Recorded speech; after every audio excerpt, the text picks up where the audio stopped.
Sometimes we're so immersed in a story or a passage that we know all the details and we can even explain it to somebody clear as day. Other times, not so much. We encounter a passage or some reading material that's completely foreign to us. Sometimes it's even boring, and other times, even intimidating. During these cases, it's very hard to stay focused, engaged, and even understand what is actually important for us to take out of whatever the author is sharing. So, I'd like to share a few tips with you that have been working for me and other students so that no matter what type of passage you receive, you can walk away with knowing at least the main idea and the author's intention for writing what they wrote. So we're going to take a look at one question, which hopefully will help us to deduce that through active reading. So here it says, based on the information in the passage, it can be inferred that the phrase a tactile quality suggests that Monet's canvases were, and we got some answer choices here. Great. So this particular worksheet actually highlights what we're looking for right over here. But with no context, it's going to be difficult for us to answer this question. So first, let's start with the beginning. Claude Monet, a 19th century French painter, was the first famous artist, or was the most famous artist associated with the movement known as Impressionism.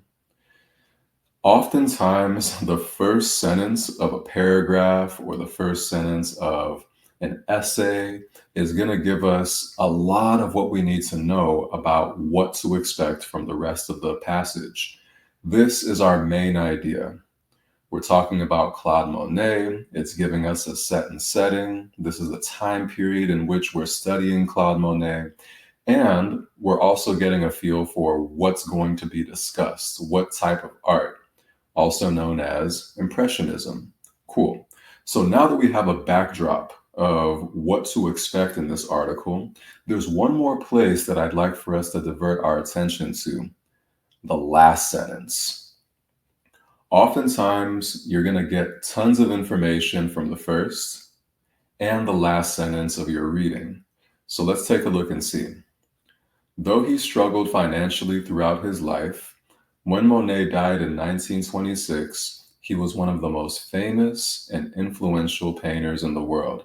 So again, we know that we're dealing with a painter, an influential painter, and someone who, and we're also learning about this painter's life. That's what's happening throughout this middle part over here. So let's direct our attention back to the actual question. Notice that we haven't read this entire passage yet.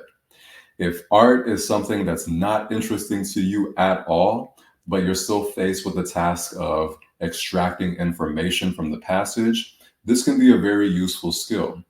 Now, what I'm not suggesting is to only read the first sentence and only read the last sentence.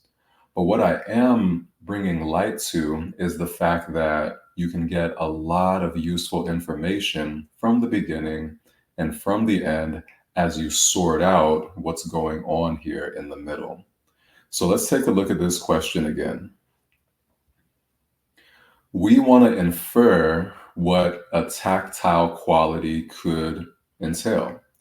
So here we have our reference point, and what tends to help most effectively is looking a little bit above and looking a little bit below to really enrich our context. So if I look a little higher up, it says, in these paintings, Monet used the broad, thick brushstrokes. The textures of these brushstrokes gave the canvases a tactile quality that contrasted sharply with the smooth canvases produced by more traditional artists. Okay, so I looked a little bit more after tactile quality, which is what we see over here. And I also looked a little bit before tactile quality, which is what we're seeing over here. Something that really jumps out at me is this word right here, contrasted. Immediately after we talk about tactile quality, we're faced with a contrasting concept. What are we contrasting with? Well, smooth canvases. Okay.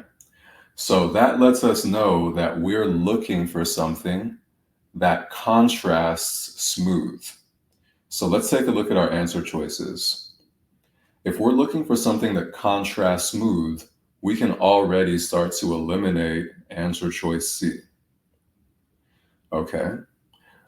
We know that beautiful wouldn't quite match here because we're looking for an antonym or an opposite word of smooth, so we can get rid of that. Colorful also doesn't quite align with the opposite of smooth, so we can get rid of that answer choice as well, which leaves us with our final answer choice, D, which is rough. Again, canvas is a tactile quality that contrasted sharply with the smooth canvases. So if it's contrasting sharply with smooth canvases, then it makes sense as to why our correct answer would be D, rough.